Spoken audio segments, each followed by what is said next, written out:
안녕하세요. 주간전망대입니다. 금통위가 금리를 만장일치로 동결했습니다.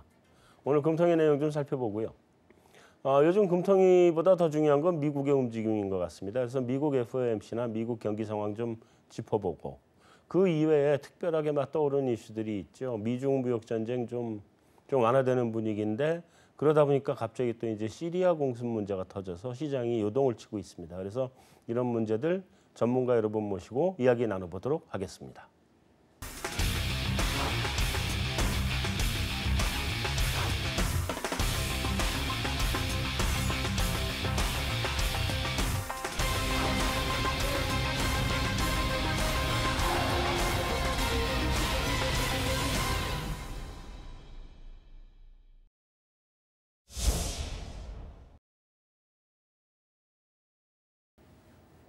오늘 출연해 주신 전문가분들 소개해 드리겠습니다. KB증권의 김상원 연구원 나오셨습니다. 안녕하세요. 안녕하십니까. 네, YG경제연구소 차영주 소장님 어서 오세요. 안녕하십니까. 네, 하나금융투자 김도원 연구원 나오셨습니다. 안녕하십니까. 네, 안녕들 하셨어요. 네, 일단 금통위 얘기를 가지고 시작을 해야 될 텐데 일단 기본적으로 뭐 동결이 아닐 거라고 본 분들은 없었을 것 같고 다 동결을 예상했던 금통위였던 것 같고 그래서 어떻게 보면 더 밋밋하지 않았냐 하는 게 이번 금통위인데 그 와중에 제일 사실은 관심은 만장일치가 아닐 수도 있다 했었는데 그것도 마지막에 만장일치 쪽으로 방향도 다 틀었단 말이에요. 그래서 관심은 우리 성장률 절망치를 좀 낮추는 거 아니냐 하는 거 하고 이번에 이제 고용 통계 나온 거 그거 어떻게 생각을 하느냐 뭐 이런 것들이 제일 관건이었던 것 같은데 어쨌든 이 본격적으로 들어가기 전에 오늘 금통위를 본 소감 우리 김상원 연구원부터 이렇게 돌아가면서 한 말씩 딱 해주시고 이제 본격적으로 들어가겠습니다. 네. 예, 말씀하신 것처럼 좀 밋밋할 수 있었는데요. 네. 뭐 공교롭게 금통위 이틀 전인가요?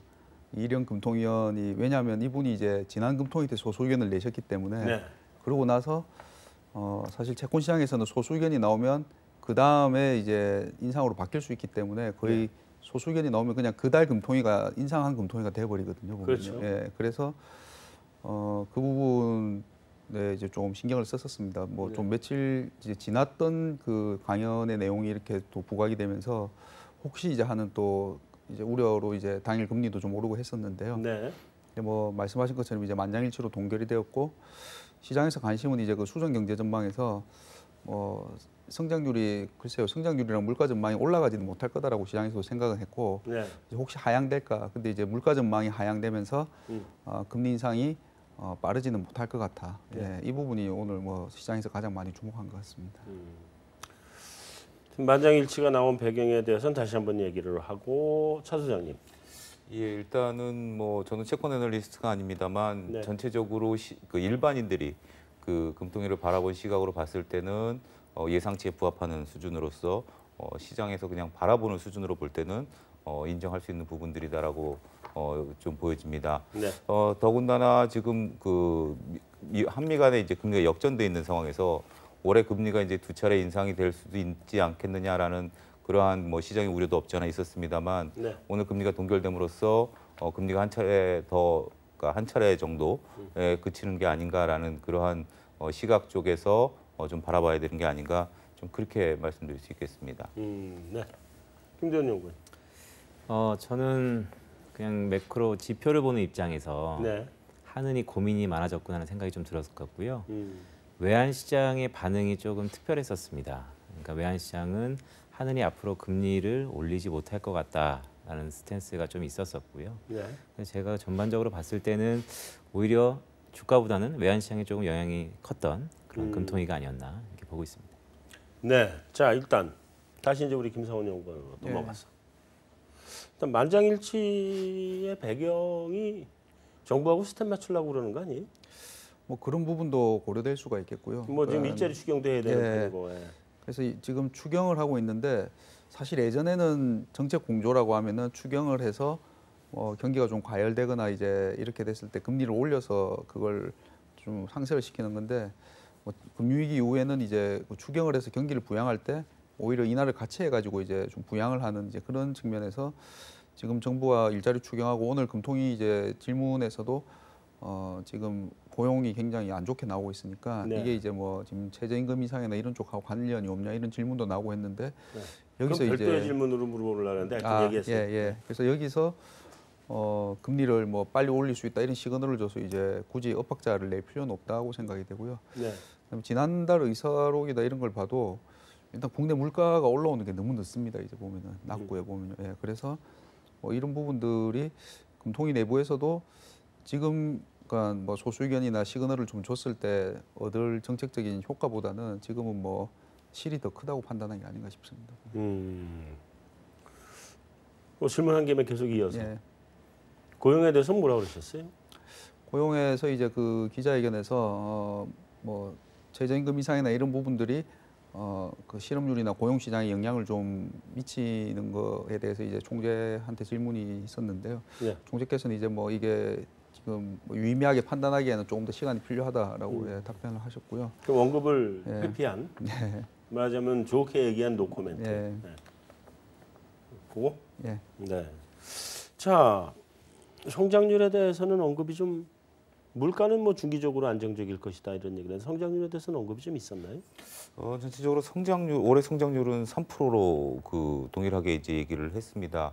네. 1월 달에도 그렇게 얘기를 했었고요. 지금도 이제 3% 성장에 대한 부분들은 크게 훼손되지 않은 것으로 그렇게 좀 보고 있습니다. 그러면 예. 다음번에 한은에서 그 보고서 나올 때 성장률 전망치는 낮추지 않을 것 같다라고 판단을 예, 일단 해야 지금은 되는 그렇게 거예요? 보고 있는 것 같습니다. 오히려 하반기로 갈수록 성장성이 다소 늘어날 수 있는 가능성에 대해서도 네. 지금 좀 염두에 둬야 되기 때문에 네. 앞으로는 좀 지금 수준을 유지할 수 있을 것 같습니다. 성장률은 그 정도로. 예.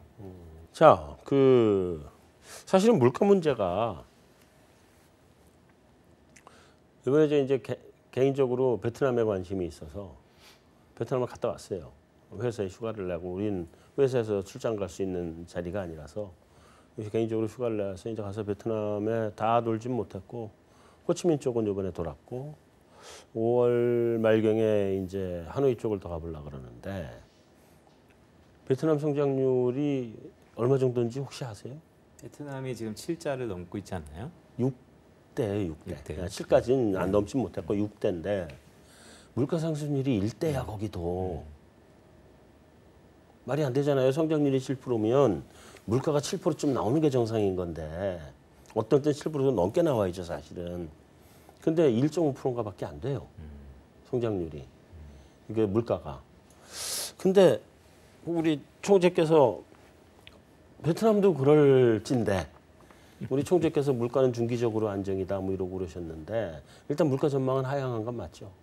그렇죠. 1월 전망에 비해서 0.1%포인트, 올해 1.6% 전망을 했었고 내년은 그대로 1.8이고요.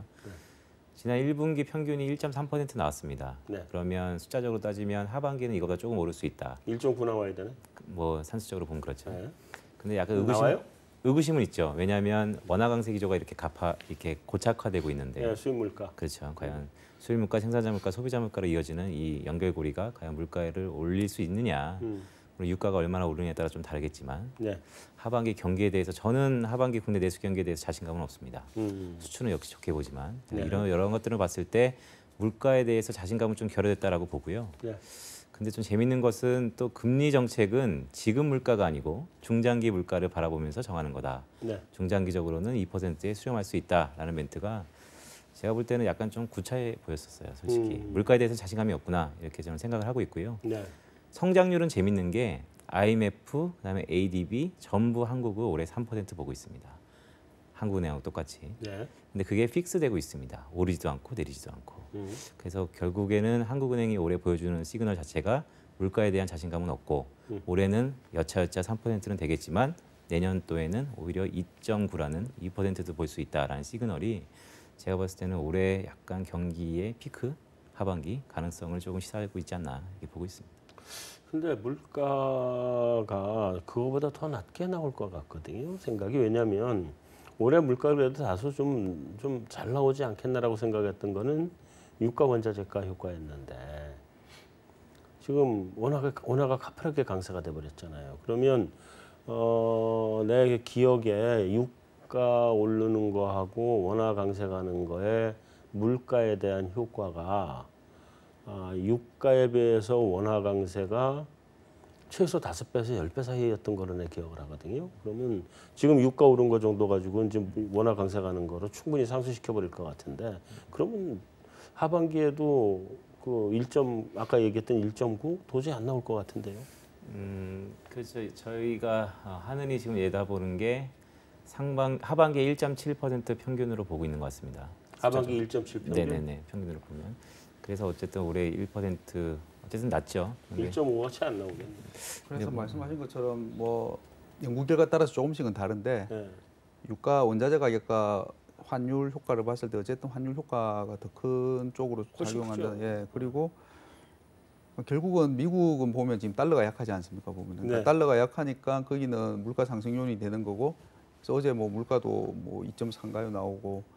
그러니까 이제 금리를 더 빨리 많이 올려야 되고 하는데 뭐 달러가 그렇게 약하니까 반대쪽에 있는 유로도 강해버리고 네. 뭐 원화도 강해버리고 그쪽 나라들은 물가가 안 올라오고 그게 물가를 눌러버리니까요. 네. 그래서 통화정책 차이가 결국 날 수밖에 없는 그런 상황인 것 같습니다. 자, 통화정책이 이제 그럼 미국하고 우리하고 차이가 난다는 전제 하에, 그럼 뭐 계속 그 총재께서는 역전 폭이 그 100bp까지 정도가 뭐 용인 가능하다 이렇게 보시는 거잖아요.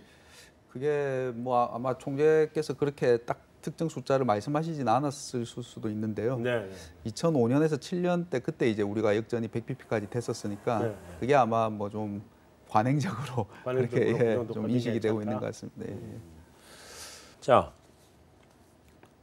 여기에서 이제 우리 돌아가면서 한마디씩 해주셔야 될 타이밍이 왔습니다. 먼저 차 소장님부터 기회를 드리겠습니다. 우리 금리 인상 횟수 전망입니다. 올해. 자, 일단 상반기 금리 인상할 수 있겠어요? 상반기는 힘들다고 봐야 될 것 같습니다. 상반기 물 건너갔다. 예. 예.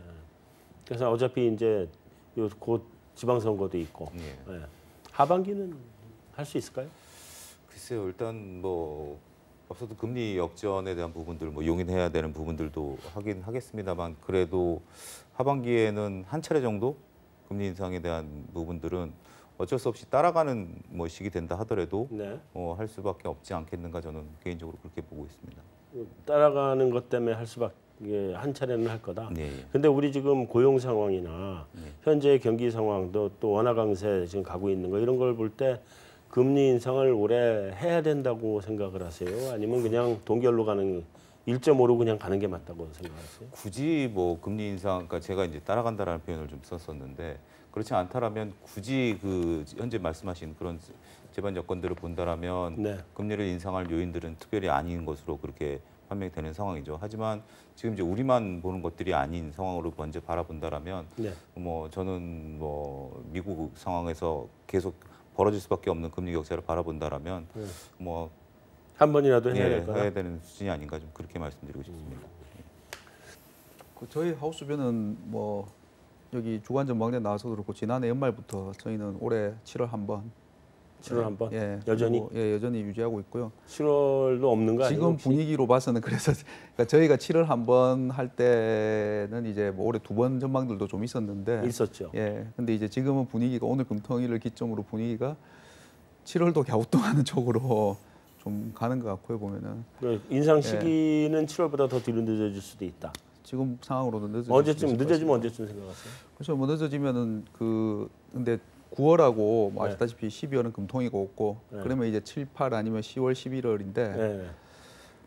저는 뭐 약간 많이 남았고 좀 그거 하는 얘기일 수도 있지만 11월 저는 미국 중간 선거 다가올수록 시장의 변동성이 또 한번 커질 수 있다고 커지겠죠. 보거든요. 그러면 또 못 올릴 수도 있고 이제 시장 네. 변동성이 커지면 그래서 뭐 올릴 여건이 되면은 그 전에 올려야 된다고 생각하고 그럼 있습니다. 뭐 여건이 되면 7, 8월 중에 예. 8월은 여름 휴가 시즌이라 안 올릴 가능성이 높은데. 아닌가? 여름 휴가하고 관계 없나요? 이분들은 금통위원들은 휴가도 못 갈 수도 있고. 뭐 어쨌든 물가가 이제 뭐 상장하고니까는요 보면 그래서 올라오는 거 좀 적어도 1% 중반대 숫자는 한번 봐야지 금통위 내부에서도 네. 한번 좀 인상을 고려를 해볼 수 있을 것 같습니다.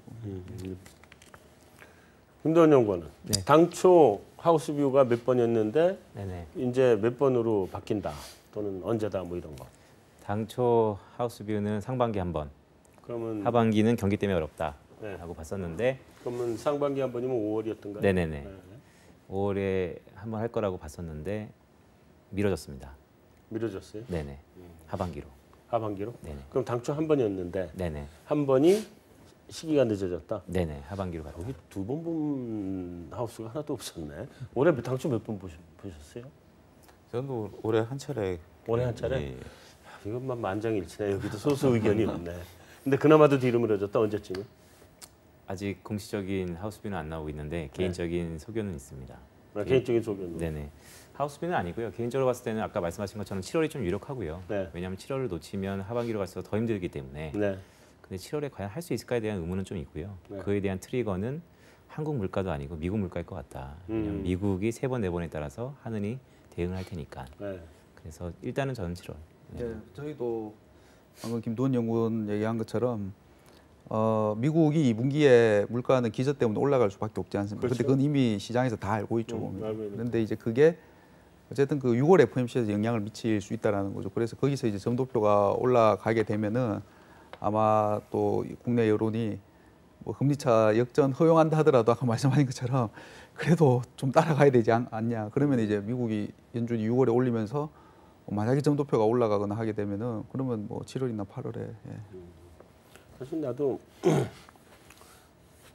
7월 그 총재 유임하시면서 하면 빨리 하든지 그래서 하려면 이번에 하든지 아니면 7월 정도는 해놔야 될 거다. 왜냐하면 미국의 금리 인상 속도가 만약에 빨라지면 대응해야 되잖아요. 근데 7월을 넘겨버리고 나서 10월, 11월에 가서 대응하기에는 늦어버리거든. 그래서 그런 정도로 사실은 생각은 하고 있는데 그건 두고 봐야죠. 뭐 앞으로 또 경기 상황도 보고 이제 국내 요인을 계속 좀 더 본다 그러면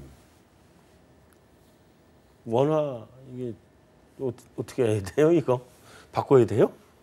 달러로? 지금 어떤 상황이에요, 원화? 제가 잘 모르지만 원달러 환율은 전략이 좀 있습니다. 뭐냐면 아주 그냥 단기적으로 본다라고 하면 3분기 때가 우리 외환시장의 변동성이 가장 클 것 같고요. 네. 3분기 때를 타겟으로 지금부터 달러를 사모아서 3분기 때 한번 기회가 있을 것 같고 털 수 있는. 그게 아니고 중장기적으로 가자면 저는 원화 강세 기조가 워낙 고착화될 거라고 보기 때문에 오히려 2분기 아니면 시기적으로 4분기에는 원화가 세 자릿대도 볼 수 있는 확률이 높다라는 측면에서 원화를 차근차근 사모아서 포트를 짜든지 아니면 단기적으로 3분기 때 변동성을 감안해서 지금부터 달러를 사 모으든지 선택은 뭐 본인의 취향대로. 그러니까 기본적으로는 그러니까 시기적으로 이제 원화의 흔들림이 있는데 그건 이제 3분기로 보는 거고. 맞습니다. 그거를 제외하면 기본적으로 원화의 강세 기조를 보고 네네. 거기다가 세 자리도 가능하다 지금 보는 거잖아요. 맞습니다. 최 소장님 혹시 보태실 말씀? 특별하게 보탤 말씀은 없고 일단은 그 원화가 기조적으로 강세로 가는 부분들 현재 뭐 주변 뭐 여건들 다 아실 것으로 보여집니다. 지금 뭐 지정학적 리스크 해소라든지 뭐 이러한 부분들 감안하게 된다면 기조적으로 움직이는 부분들이고 결국 앞서도 연구원님 말씀하신 것처럼 현재 미국이 약달러를 용인하고 있는 상황이고 그렇다면 반대급부적으로 지금 뭐 원화 강세가 이루어지고 있는 부분도 없잖아 있는 부분들이기 때문에 그런 부분들 감안하게 된다면 기조적인 움직임은 저도 추세는 그렇게 봐야 되지 않을까 좀 이렇게 말씀드리고 싶습니다. 제일 기본적으로 이번 최근에 워낙 갑자기 급 강의됐잖아요. 네. 그리고 이제 뭐 세자릿수까지 본다고 얘기를 했는데 제일 기본적인 그 이유가 뭐예요? 이번에 그 한미 FTA라는 설이 파다한 것 같긴 하던데. 모멘텀은 몇 개 있는데요. 네. 일단은 약달러 기조가 깔려 있다는 게 가장 크고요. 그렇겠죠. 네, 두 번째로는 말씀하신 것처럼 한미 FTA 하면서 미국의 발언과 백악관의 발언과 청와대의 발언이 좀 달랐던 거. 이면 합의설이 영향이 있었고 끝으로는 지금은 약간 수면 아래에 있는 부분이 있지만 4월달, 그다음에 5월달, 6월달로 이어지는 한반도 빅딜에 대해서 그게 잘 끝나고 나면 우리 한국의 신용등급도 한 차례 상향할 수 있고 그런 원화의 디스카운트 요인이 조금 해소되지 않냐는 기대감이 선 반영되지 않나 이렇게 좀 보고 있습니다. 지금 우리 신용등급이 A+하고 AA-하고 이렇게 돼 있죠. 올라가면 WA 플러스까지도 볼 수 있다고 보는 건가요? 북미 회담이 어떻게 결론이 날 때에 따라 좀 다를 수는 있는데요. 일단 네. 기대감이 형성된 것은 사실입니다.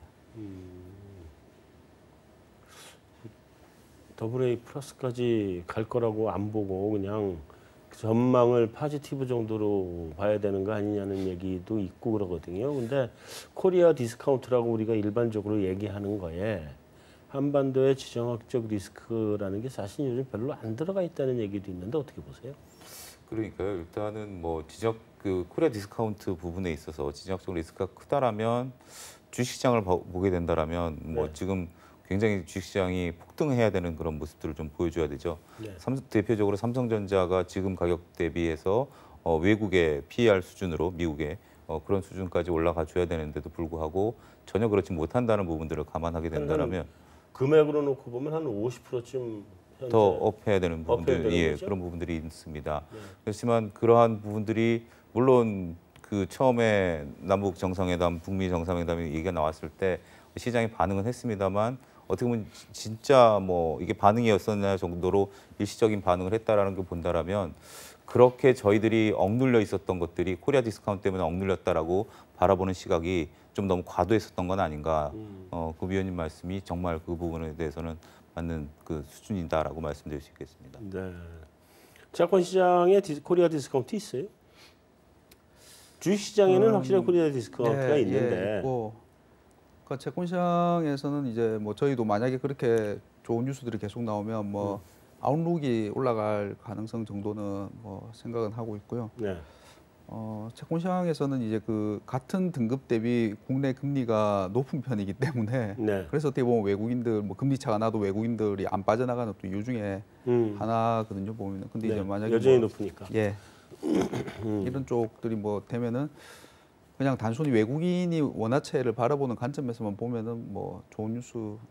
좋은 뉴스이긴 하겠죠. 예. 근데 그게 대단히 예. 우리 채권의 가격을 한 단계 이렇게 점프를 시킬 정도로 그 정도의 요인은 아니지 않느냐는 뭐, 거죠. 예, 뭐 CDS 프리미엄이나 이런 거 봤을 때 그런 거 뭐 그 정도는 아닌 것 같고요. 그리고 이게 지금 또 사실 뚜껑을 열어봐야 저 트럼프 대통령이 또 뭐 어떻게 할지. 그러긴 하죠. 근데 좋은 결과가 나왔다는 전제하에. 예. 네. 어쨌든 뭐 원화 전망까지 우리가 하여튼 우리 김도현 연구원 얘기 듣고 내 지금 등골이 좀 사실 오싹한데 아니 원화가 세 자릿수로 간다 그러면 우리 원화 세 자릿수 가고 난 다음에 하여튼 꼭 수출 박살 났거든요. 수출이. 근데 그 약간 2005, 6, 7년하고는 조금은 또 다른 부분이 있는 것 같습니다. 그때는 뭐 국내 경기도 좋고 전 세계 좋았고, 네. 근데 이제 조선업 수주 물량이라는 조금 특수한 요인이 있었던 것 같고요. 그때 그게 있었죠. 예, 지금은 이제 그 경기나 이런 거에 비해서 좀 원화가 강한 게 뭐 저희 판단은 그 아까 뭐 말씀들 하신 이제 어느 정도 용인했다라는 이게 뭐 네. 우리는 아무리 아니라고 해도 해외에서 지금 그렇게 보고 있으니까 네. 그 부분이 이제 그 당시에 조선업 수주처럼 지금은 좀 크게 작용을 하고 있는 것 같습니다. 사실 뭐 무역 전쟁 얘기할 때 좀 많이 여건은 좋아졌는데 그 얘기할 때 한꺼번에 할까 생각하는데 지금 그냥 물어보면 그렇잖아요. 지금 미국이 나프타하고도 캐나다를 포함 나프타하고도 그 무역 전쟁을 벌여서 기분 좋은 결과를 어쨌든 갖고 가고 한국도 마찬가지고 일본도 좀 기다려 지금 이러고 있는 상태고 일본에 대해서도 굉장히 세게 트위터를 했잖아요. 그죠? 트윗을 했고 중국하고 지금 왕창 하고 있는 중인데 중국도 지금 위안화 절상 조금씩 되고 있는 거죠. 약간 변동성은 확실히 커졌는데요. 네. 네, 약간 마지못해 뭐 절상하고 있는 거죠. 절상하고 있는 거죠. 그러니까 제가 그래서 질문이 사실은 이거 플라자 합의를 좀 다른 형태로 지금 하는 거 아니냐는 생각이 들거든요. 어떻게 생각하세요? 플라자 합의 때는 다 아시겠지만 85년도에 그 뉴욕의 플라자 호텔에 그 독일 재무장관, 일본 재무장관 불러가지고 야 니네 환율 그 저기 강세 안 만들면 니네 죽을 거야 이래가지고 강제로 엔화가 한 200엔 하던 게 100엔으로 그냥 뚝 떨어지고 250원 하던 게 125엔 떨어졌죠. 도이치마르크도 한 30% 정도 그때 절상을 했고 근데 지금 이제 그런 형태로 하지는 않지만 일단 기본적으로 달러 약을 갖고 가고 다음에 불러가지고 야 니네 환율 좀 잘해봐 뭐 이러고 있는 상태잖아요. 똑같은 거 아니에요 결국은? 거의 뭐 지금 시장에서 보는 것은 제2의 플라자 합의가 아닌가 뭐 이런 식의 얘기들을 뭐 말씀하신 것처럼 돌고 있는 상황이죠. 현재 지금 미국이 금리를 인상함으로써 어떻게 보면 미국의 달러가 강세로 돌아서야 되는데도 불구하고 미국의 약달러를 용인하고 있는 상황에서 상대국의 강세를 지금 하는 부분들이기 때문에 강제로 상대국의 강세가 되는 강세가 되는 부분들이기 때문에 그러한 부분들은 현재 뭐 말씀하신 것처럼 대놓고는 아니지만 특히 중국 간에 있어서 지금 현재 표면적으로 보이는 것은 일부 무슨 관세 부과에 대한 부분들이 있습니다만 궁극적으로 트럼프 대통령이 바라고 있는 것은 계속해서 위안화의 절상 부분을 걸고 넘어지는 부분들이기 때문에 그런 부분들을 감안하게 된다라면 현재 그 무역 전쟁 이면에는 환율 전쟁이 자리 잡고 있는 게 아닌가 그렇게 좀 말씀드릴 수 있겠습니다. 위안화가 더 빨리 강세가 될 것 같아요. 원화가 더 빨리 강세가 될 것 같아요. 저는 원화가 좀 더 빨리 강세가 될 것 같고요. 아, 그럼 위안화 사면 안 되겠네. 근데 위안화하고 원화는 서로 약간의 전략적으로 보면 콜리션이 워낙 강해졌기 때문에 큰 틀에서 보면 비쌀 것 같습니다. 근데 상대 폭을 좀 보자면 이 짧은 시기에는 원화가 좀 더 강하게 내려갈 것 같다라는 비율을 갖고 있습니다. 이제 이 방송이 이제 그 시청자분들이 보실 때쯤이면 이제 환율 보고서가 나오겠죠? 거의 뭐 그럴 가능성이 90% 이상이라고 보고 있습니다. 내용은 어떻게 될 것 같아요? 내용은 일단은 환율 보고서는 다시는 것처럼 1년에 2번 합니다. 4월하고 10월. 이번 4월달 환율 보고서는 요 정도, 그러니까 환율 보고서가 나오기 전에 외환시장에 흔들림이 있었던 원화 기준으로는 1,050원에서 1,070원. 요 정도 흔들림에 그냥 국한된다. 결과는 일단 재무부가 제시한 3가지 조건에 위배되는 국가는 없기 때문에 아직까지의 뭐 약간 정부 당국들의 개입에 대해서 약간의 논란이 있지만 어쨌든 위배되는 국가는 없다라고 보고 있고요. 그런 의미에서 보면 이 정도 그냥 변동성으로 환율 보고서는 좀 가능하지 않나. 혹시 그 위안화 절상을 압박하기 위해서 중국에 대해서는 좀 세게 나오는 거 아니에요, 혹시? 근데 제가 볼 때는 주적이 조금 바뀌고 있습니다. 작년에 트럼프 입장에서 북한이었다가 올해 중국으로 좀 갔다가 이제 다시 중동으로 좀 가는 것 같고요. 그러니까 11월 달까지는 계속해서 파트너들이 바뀔 겁니다. 그래서 계속 바꾼다. 지금은 약간 이제 아시아에서 중동 쪽으로 좀 갔다 다시 오겠죠. 아시아는 이제 일단 일본 빼고는 정리됐다. 소기의 목적을 잃었다. 근데 일본은 아직 시작도 안 했잖아요. 일본은 지금 트윗을 날려놨었는데. 일본은 개인적으로 파트너가 바뀔 수도 있습니다. 아, 파트너 바뀌고 시작을 한다? 뭐 그럴 수도 있습니다. 제가 뭐 바뀔 가능성이 굉장히 높죠. 자, 미국 넘어가 보죠. 지금 그 국채 10년물 이게 3% 간다, 뭐 넘는다 만다, 뭐 이러고 한쪽에서 아이 도저히 못 간다, 뭐 트라이하다 말 거다 이렇게 얘기를 했는데 그 정도면 어쨌든 올라가 있어야 되는 거잖아요. 그렇죠. 거꾸로 떨어졌어요. 왜 이래요? 일단 뭐 통화정책 하여튼 2.7%대 그냥 계속이죠. 통화정책 부분에서는 어쨌든 이제 그 3월 FOMC에서 실질적으로는 3.5회죠. 3회랑 4회랑 같아졌으니까. 하지만 뭐 어쨌든 중간값이 유지됐다라는 것과 그다음에 이제 그리고 이제 아시다시피 시장이 이제 워낙 통화정책에 대해서 좀 선반영했다가 좀 불확실성 해소로 받아들이고 그 다음에는 이제 마침 또 무역 분쟁이 확대가 되면서 이게 이제 안전자산 선으로 작용하면서 미국 금리를 좀 낮추게 하는 그런 요인으로 작용한 것 같습니다. 그럼 7%대에서 이제 다시 8%대로 못 올라가요? 다시 이제 예를 들면 그 미국 어제 물가가 이제 나왔는데 뭐 전월비가 근데 예상보다 좀 낮게 나왔죠. 근데 만약에 어제 전월비까지도 예상대로 나왔으면은 또 시장에서 6월 FOMC에서 점도표가 또 올라갈 수 있다 이러면서 다시 이제 좀 올라갈 수 있을 것 같고요. 그래서 아마 미국 금리는 이제 뭐 2.7, 2.8 여기서 당분간 좀 등락을 할 것 같고요. 보면요. 하다가 6월 FOMC 다가올수록 뭐 좀 압력은 생길 수 있을 것 같고요. 물론 이제 뭐 시리아나 이런 무역 분쟁 같은 변수가 이거는 반대로 내려가게 할 수 있을 텐데 뭐 그런 변수 말고 그냥 이제 펀더멘털 그 소위 데이터 디펜던트로만 놓고 보면은 6월 FOMC 다가올수록은 다시 좀 올라갈 것 같은데 근데 이제 3%를 넘어갈 수 있느냐 그 측면에 봐서는 뭐 아시다시피 시장이 생각 못하는 뭔가가 나와야지 뭐 연준이 예를 들면 올해 4번 확정 내년에도 지금 3번 이상 그래서 내년 말까지 지금 시장에서는 올해 4번, 내년 2번이든 올해 3번, 내년 3번이든 3.0 정도 보고 있지 않습니까? 네. 근데 그거에 이제 달라져야지 그 3%를 넘어갈 수 있을 것 같습니다. 하나만 더. 네. 2년 만기 채권이 뭐예요? 아, 미국 2년 국채, 네. 2년물 국채. 예. 네. 그러니까 이제 지금 물가채라고 하는 건 다른 거죠? 예, 다른 겁니다. 예. 지금 이제 또 시장의 이슈 중에 하나가 작년 말에 이제 한번 생각해 보시면은 미국 장단기 금리 차가 계속 좁아져서 금융위기 이후 가장 적은 수준으로 좁아져 이제 장단기 금리 차가 축소됐다고. 네, 그래서 네. 이게 향후 이제 경기 둔화의 시그널이 아니냐라는 뭐 얘기들이 있었지 않습니까? 많았죠. 예. 근데 연초부터 이제 물가나 기대 인플레가 생각보다 국제 유가가 튀어서죠, 이제 보면. 그러면서 그 전에는 연준이 금리를 올려도 통화 정책에 영향을 받는 2년 금리는 계속 올라왔는데 10년짜리는 그만큼 안 올라가면서 이제 계속 폭이 줄어들었던 거죠, 이제 보면은. 네. 근데 올해는 생각보다 이제 그 물가가 올라가면서 이제 장기 금리를 올리면서 장단기 금리가 다시 확대됐었거든요, 이제 보면. 네.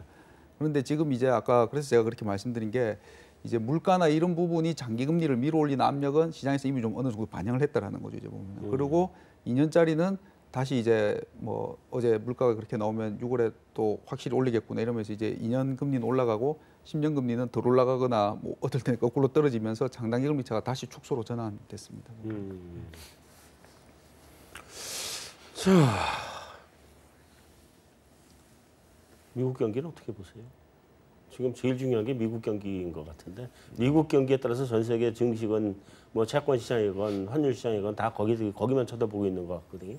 지금 뭐 트럼프 대통령의 말 때문에 미국 경제에 대한 부분들이 다소 조금 뭐 숨어 있는 듯한 그런 모습들을 좀 보여주고 있는데요. 네. 전체적으로 본다라면 미국만의 경기는 좀 저는 살아나는 것으로 보고 싶습니다. 계속. 예.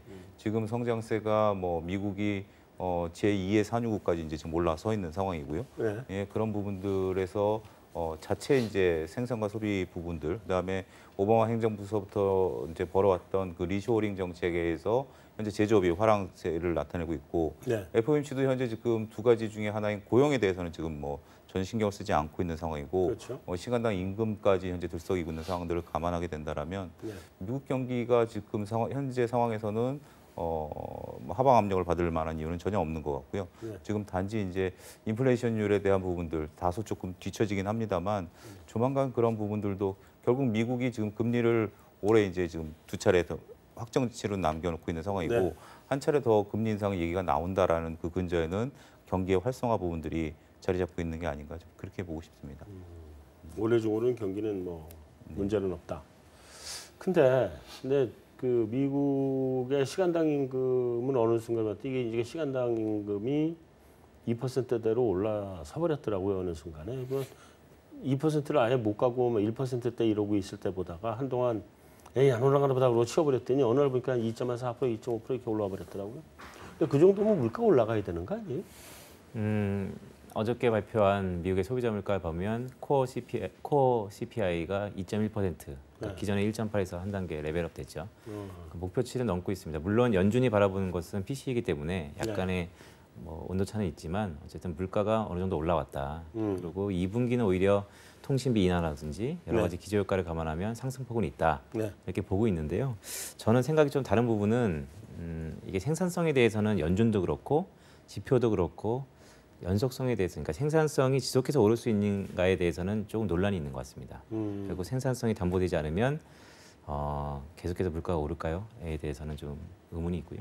근데 지금 그 시간당 임금 상승률을 보거나 그 이외에 뭐 여러 가지 그 여러 가지 지표들 구인구직 배율을 보거나 뭐를 보더라도 지금 노동시장은 많이 타이트해진 것 같은 느낌이거든요. 옛날 같은 그 슬라이크게 잘 보이질 않거든. 많이 해소가 됐고 좀 더 브레이크다운해서 보면 3월 고용에서 전문직이라든지 아니면 이런 쪽은 좀 늘어난 반면, 그러니까 임금이 좀 높은 쪽도 늘어난 거죠. 네. 근데 저는 주목했던 게 건설업이 오히려 좀 줄었어요.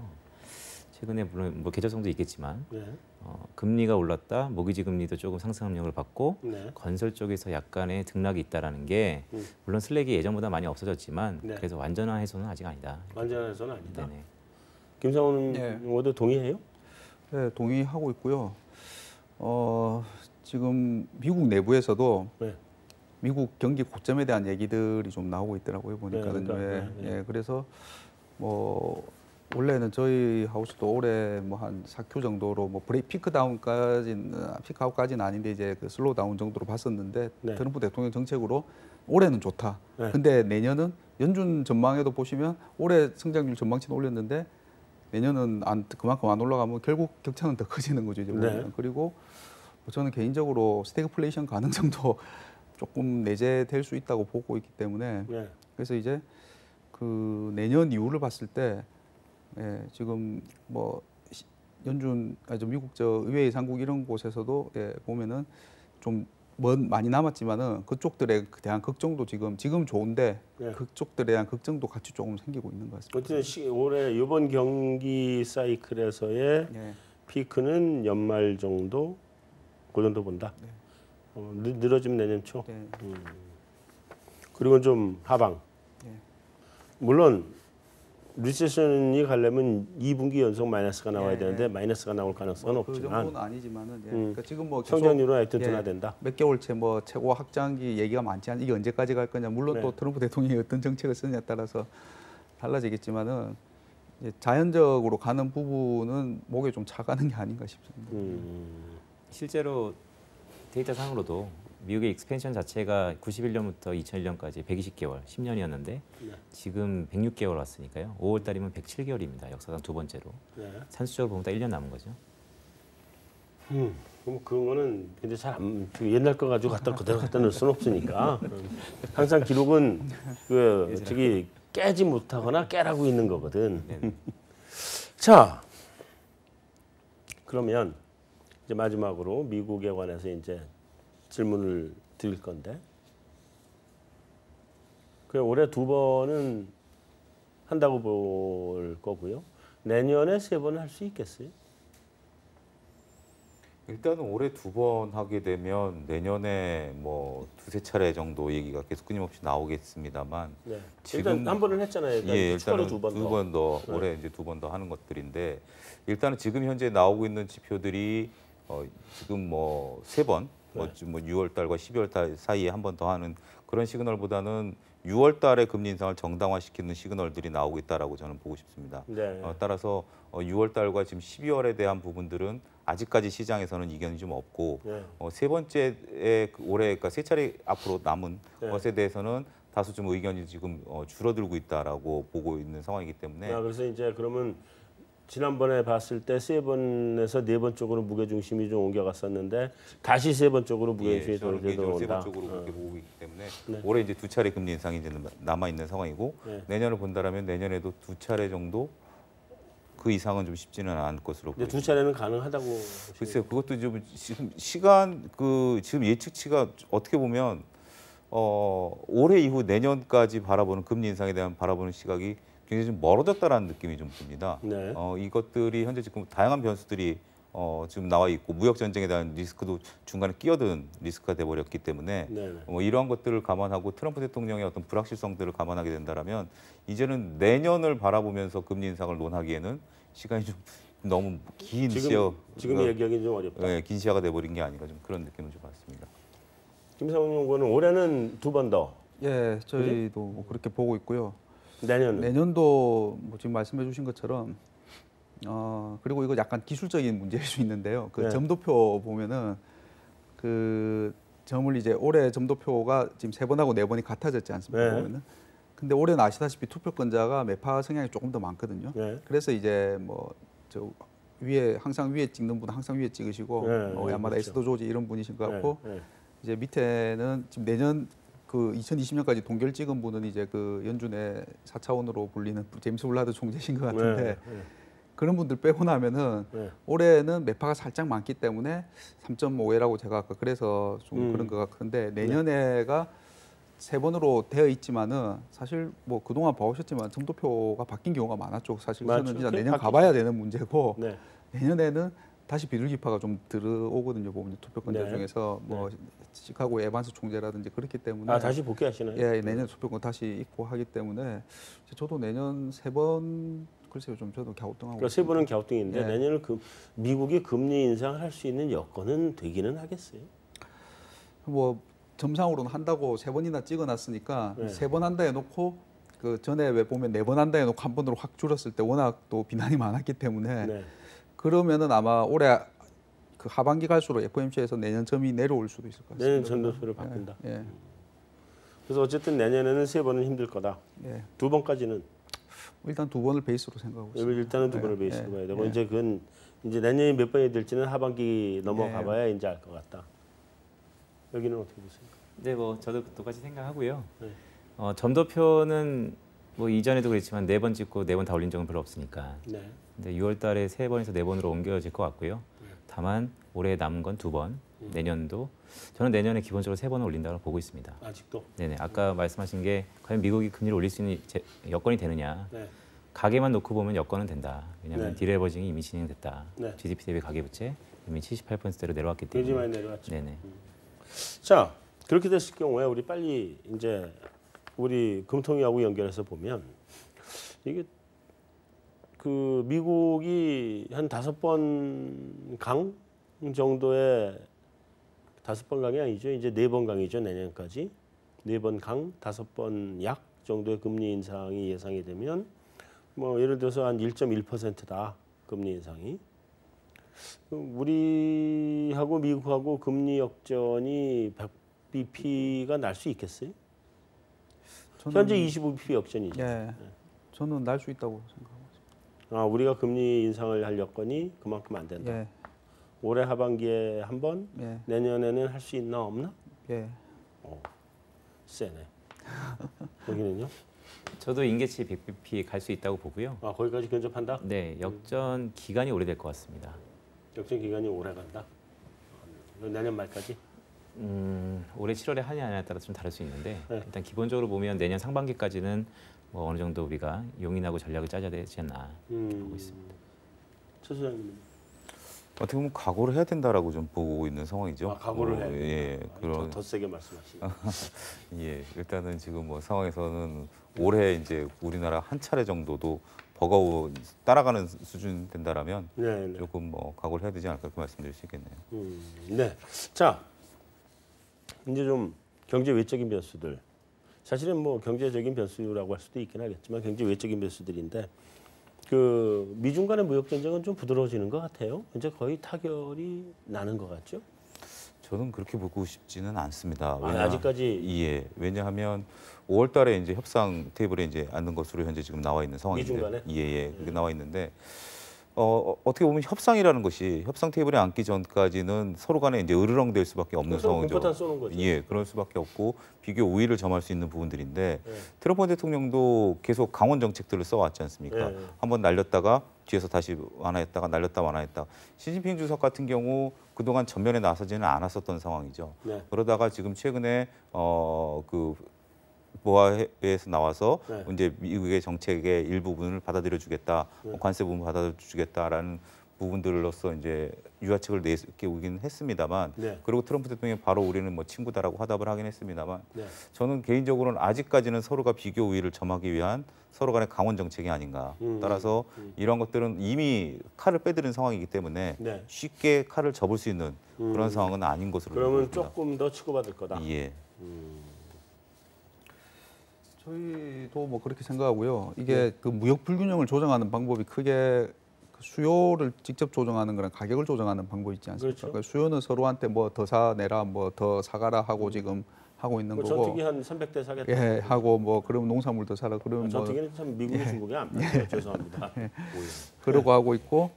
근데 결국은 그게 이제 나중에는 가격 조정을 같이 해야 되는 거죠. 그건 이제 앞에서 말씀하셨다시피 이제 환율로 조정을 해야 되는 거고요. 네. 네. 근데 이게 미국도 내부에서 지금 알고 있죠. 옛날에 그래서 레이건 때 이제 뭐 플라자 합의도 하고 뭐 부시 때 뭐 쉐이프 가드도 하고 했는데 해보니까 결국 자기네들 경제에도 도움이 안 되더라는 거죠. 이제 보면은. 그리고 네. 뭐 IMF 같은 데서 나온 거 보면 보복 관세하면 결국 양국 경제 다 타격 입는다. 알고 있을 겁니다. 근데 이제 뭐 아시다시피 중간 선거 앞두고 카드로 이제 지금 쓰려고 하고 있고 그래서 이제 그 당시에도 오래 못 끌었고 이번에도 올해는 못 끌 건데 네. 적어도 뭐 지금 와서 바로 뭐 한 달도 안 돼서 바로 이렇게 될 흐지부지 약간 것보다는 아닌 것 같다. 조금은 마찰이 더 있지 않을까 싶습니다. 자, 김도원 의원 좀 주제를 바꿔서 네네. 시장에서는 일단 미중 간의 무역 전쟁은 이미 다 반영됐다 이렇게 생각을 하더라고요 이미. 근데 이게 반영이 됐는지 안 됐는지는 모르겠지만 네네. 갑자기 저 뜬금포가 저 시리아에 이상한 독가스 사건이 터져가지고 네네. 그거 지금 영향이 굉장히 큰 거 아닌가요? 원자재 시장이나 뭐. 영향이 있죠. 네. 유가가 반응을 하고 있고요. 유가 심하게 반응했죠. 네, 기존 연초에 이미 전망 레인지를 다 벗어났습니다. 브렌트가 $70를 봤으니까요. 네. 다만 이 지속성에 대해서는 여전히 회의적이고요. 네. 왜냐하면 국시적 리스크, 그러니까 전쟁까지 안 간다라고 보는 근데 거고. 뭐 저기 트럼프 대통령하고 네네. 푸틴이 대통령인가요? 참 뭔가요? 여긴 푸틴은 그 짜르라 그러던데. 네, 황제라죠, 그죠. 네, 이 두 분이 지금 계속 으르렁대고 있는 거 아니에요? 그렇죠. 뭐 어떻게 보면 인권이라는 걸 하나 내세워서 서로 간에 이제 뭐랄까 공을 넘기고 있는데 네. 제가 아까 모두에 잠깐 말씀드렸지만 트럼프는 어쨌든 11월 달까지 상대가 누구든 뭔가가 필요하다라는 측면에서 일단은 남북 화해 모드, 한반도 에이시아 쪽에 평화 협정 요게 5월, 6월은 이제 대충 그렇죠. 네네 들어가는 입장에서 외부적으로 러시아와 중동 이 조금 두 가지 패를 왔다 갔다 할 것 같습니다. 그런 의미에서 보면 조금 한 두세 달간은 갈 수 있어.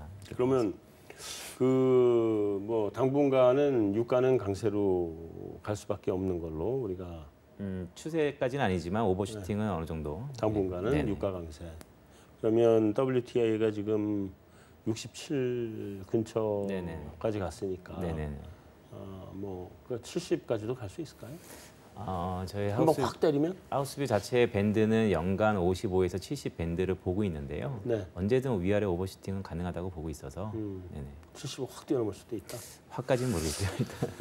네. 자, 어쨌든 뭐 이런 저런 상황을 한번 쭉 짚어봤는데요. 금리차 역전 금리차 문제도 있고 그다음에 이제 미중 간의 무역 전쟁 문제도 여전히 말씀하셨던 것처럼 지진이 남아 있다고 봐야 되고 뭐 중동 러시아 지금 뭐 계속 서로 왔다 갔다 미국하고 하고 있는 이런 상황인데 우리 시장은 어떻게 앞으로 반응을 할 거라고 봐야 돼요? 외국인이 요즘 계속 우리 시장에서 사요, 팔아요? 일단 채권 시장에서 뭐 금리 차나지만 외국인 안 빠져나가고 있고요. 별 변동은 거기는 별 변동 없고요. 근데 무역 분쟁 발발했을 때 제가 느낀 거는 어쨌든 우리 교육 1, 2국이 붙어서 우리한테 좋을 거는 없다라는 게 그날 우리 뭐 또 유독 원화나 우리 쪽이 좀 반응을 많이 하는 저는 뭐 좀 그런 느낌은 있습니다. 주식시장은 혹시 주식시장은 일단은 외국인은 좀 계속 주식시장에서 팔고 있는 것 같은데. 예, 주식시장에서는 2월 이후부터는 기조적으로는 팔고는 있습니다. 네. 그렇지만 현재 지금 뭐 환율이나 이런 걸 봐서는 그 자금이 유출되고 있는 것으로 보여지지는 않고 있는 상황이고요. 환율이 이제 강세로 갈 거니까. 예, 그래서 지금 현재 외국인들이 주식시장에서 물건을 팔아놓고는 있긴 합니다만 네. 현재 그 자금이 그런 것들이 또 채권으로 넘어가지는 않고 있고 그대로 머물러 있다라고 보여지는 상황이고 네. 현재 지금 뭐 한반도 지정학적 리스크라든지 네. 아니면 일단은 북미 간의 대화라든지 이런 것들이 되고 지금 이제 하반기로 지금 1, 4분기에 기업의 어닝이 반도체를 빼면 조금 다소 감익되는 부분들이 있습니다. 그런 네. 부분들 감안해서 일단 팔아놨다라고 보여지고 다시 2분기부터 나아진다라면 주시장에서 외국인들은 언제든지 쏠 수 있는 실탄을 현재 마련해놨다라고 보여지기 때문에 네. 그런 부분들에 대해서는 조금 낙관적으로 뭐 어쨌든 그 지금 현재 팔아놨던 부분들이 빠져나가지 않는다라면 일단은 외국인들의 수급상의 여건들은 조금이라도 빌미가 보여진다라면 들어올 수 있는 여건이 있지 지금 않을까. 총알 비축 차원이다. 예, 그렇게 보고 싶습니다. 자, 근데 제가 제일 궁금한 게 하나가 그런 거거든요. 지금 유동성은 풍부할 거고 그 풍부했던 유동성이 올 초까지는 다 부동산 시장 몰려가 있었는데 지금 부동산 시장 온갖 규제에 맞아가지고 더 이상 재미없을 것 같고 비트코인으로 갔던 것도 이제는 더 다시 빠져나와야 될 상황인 것 같고 뭐 그런 유동성이 어차피 채권 시장은 잘 안 가는 유동성들이고 그럼 주식 시장 내에서 가야 되는데 주식 시장에 어디 갈 만한 데가 보이질 않아요. 이거 어떻게 봐야 돼요? 이게? 섹터로 본다라면 뭐 특별히 움직일 만한 섹터가 지금 확실히 눈에 띄는 건 아닙니다. 없잖아요. 뭐 일단은 그동안 IT하고 바이오하고 바이오가 IT는 움직였으면 좀 감이 되고 바이오도 오늘 조금 공교롭게도 조정받았고. 녹화하는 날 좀 조정받는 그런 모습들을 좀 보여주고 있는데 네. 개인적으로 저는 그 지금 주변 여건상 업종을 선택하기에는 좀 쉽지는 않아 보인다라고 말씀드릴 수 있겠습니다. 하지만 일단 한국물에 대해서는 전반적으로 좀 기조 상승을 할 수 있는 부분들이 아닌가. 한단계다 업을 할 수 있다. 예, 그런 것들이 지금 현재 자동차나 조선 같은 경우 최근에 주가가 올라가고 있는 부분들이 내용을 보면은 올라갈 수 있는 업종들은 분명 아닐 수도 있는 부분들이 있거든요. 일견. 네. 그렇지만 그런 것들이 외국인들의 수급에 의해서 올라가는 부분들이 된다라면 결국 건설주도 그렇고요. 이런 것들이 현재 뭐 중동발 뭐 수혜에 따라서 올라갈 수 있다라고 하더라도 네. 실상 내용을 재무제표를 보면 아직까지 좋아지는 부분들은 없거든요. 네. 그렇지만 자동차나 건설이 움직이는 것들을 봐서는 지수를 올리기 위한 하나의 방편이 아닌가. 저는 좀 그런 관점에서 좀 보고 싶습니다. 네. 별로 어디로 가야 될지가 잘 보이질 않아서 돈은 너무 많은데 예. 어디로 가야 될지가 잘 모르겠어가지고. 김도원 연구원은 그럼 마지막으로 네네. 한마디만 보태시면. 네네. 네. 어디로 가야 되느냐? 네. 한 4개월 흘렀는데요. 가만 보면 인플레가 올 것 같아서 조선주로 갈아타고 바이오가 될 것 같아서 약간 포트를 변경하고 네. 결국 딱 놓고 보면 삼성전자와 하이닉스 갖고 있었으면 마음이 편했습니다. 네. 그래서 제가 볼 때는 주도주는 바뀌지 않은 것 같고요. 아직도 주도주는 바뀌지 않았다. 네네네. 근데 쉬어가잖아요, 그 주도주가. 뭐 쉬어갈 때가 있죠. 상황이 그러니까. 쉬어만 가는 거면 괜찮은데. 일단은 다른 포트로 바꾸기를 권장해 드리고 있지는 않고요. 네. 하나금융투자 전반적으로 그냥 기존의 주도주였던 IT를 일단은 포트의 대부분으로 가져가자. 이런 게 하우스피입니다. 바이오나 이런 코스닥 쪽에서는 어떻게 해요? 일부 기대감이 있는 건 사실인데 네. 자금 집행에 대한 기대감. 네. 근데 그거는 어느 정도 가시성을 보고 해도 그러니까 선제적으로 대응하지 말고. 선제적으로 대응할 필요는 없다. 네네네. 잘 알겠습니다. 자, 메인 토크는 여기서 마무리하도록 하겠습니다.